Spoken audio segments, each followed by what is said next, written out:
Nous sommes ici sur les berges de l'étang de la Racherie, en plein cœur de l'Allier, entre Moulins et Saint-Pourçain-sur-Sioule.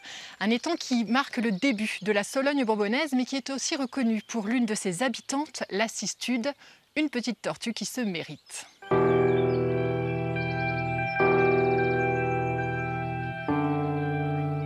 L'idéal, c'est vraiment de les repérer avant pour pouvoir s'approcher le plus discrètement possible en fait, et réussir à les voir. Parce que comme elles sont très farouches, si on s'approche et qu'elles sont là, elles sautent direct. En fait, on n'a pas le temps de les voir. Soit on est patient, on arrive à la voir, soit on a beaucoup de chance et on arrive au bon moment, au bon endroit et on la voit sans problème. Qu'est-ce qui vient de se passer entre les deux tortues ? Alors on peut avoir différents comportements, soit un comportement de défense en fait, de la placette d'ensoleillement. C'est-à-dire qu'en fait, pour garder le monopole et avoir le plus de chances d'avoir le meilleur ensoleillement, elle éloigne les congénères. Ou alors c'était de mal, parce qu'on ne peut pas savoir, et du coup ben, voilà, ils se défendent un peu pour avoir le plus de succès auprès des femelles. En quoi c'est important à ce point-là l'ensoleillement pour ces tortues ? Alors en fait c'est vraiment vital pour elles, parce que comme elles n'ont pas de système de régulation de leur température, si elles ne se mettent pas au soleil pour se réchauffer, au bout d'un moment elles n'ont pas d'énergie nécessaire pour se nourrir et pour se reproduire. Donc en fait ça met vraiment en péril la survie de l'espèce.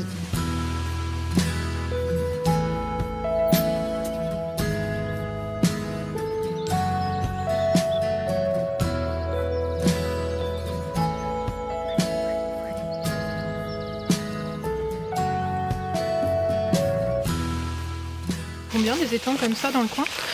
Alors sur la Sologne bourbonnaise, on compte un peu plus de 600 étangs, qui ont des surfaces relativement petites, on va dire, souvent un peu moins d'1 hectare.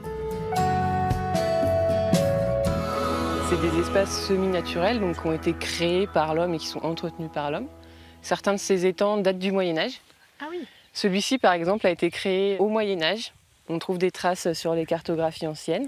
Puis il a été comblé vers le 19e siècle avec un grand mouvement d'hygiénisme en fait, où les étangs étaient considérés insalubres et vecteurs de maladies. Donc il a été comblé puis cultivé. Et puis au 21e siècle, il a été recreusé et remis en eau. Et donc en fait, la cistude qui vivait notamment dans les marécages s'est retrouvée à ne plus pouvoir vivre dans les marécages qui avaient été asséchés et s'est rabattue sur ces milieux semi-naturels que sont les étangs. Et l'hiver, on les retrouve où ces tortues près de l'étang ?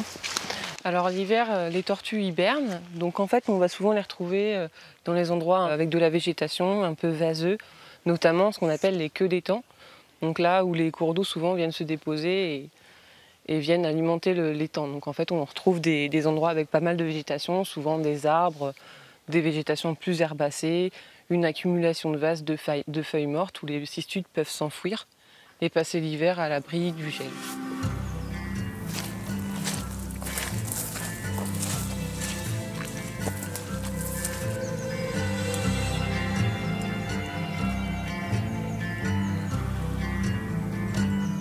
Est-ce que la cistude d'Europe est la seule tortue qu'on trouve sur les étangs de Sologne bourbonnaise ?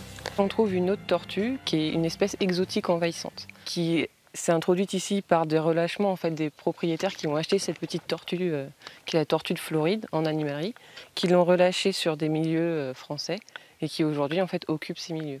Et comment on les reconnaît en fait ? Alors la cistude d'Europe, elle a vraiment la gorge tachetée de jaune et les pattes tachetées de jaune, ce qui est vraiment reconnaissable. Alors que la tortue de Floride, elle a des rayures en fait, des rayures jaunes sur les pattes, sur la gorge, et à la tempe une tache rouge vraiment typique de cette espèce.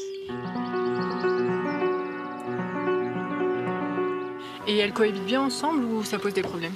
On sait qu'il y a une concurrence, donc une concurrence pour les placettes d'ensoleillement, pour les ressources alimentaires. Ça peut à terme créer des problèmes chez la cistude d'Europe.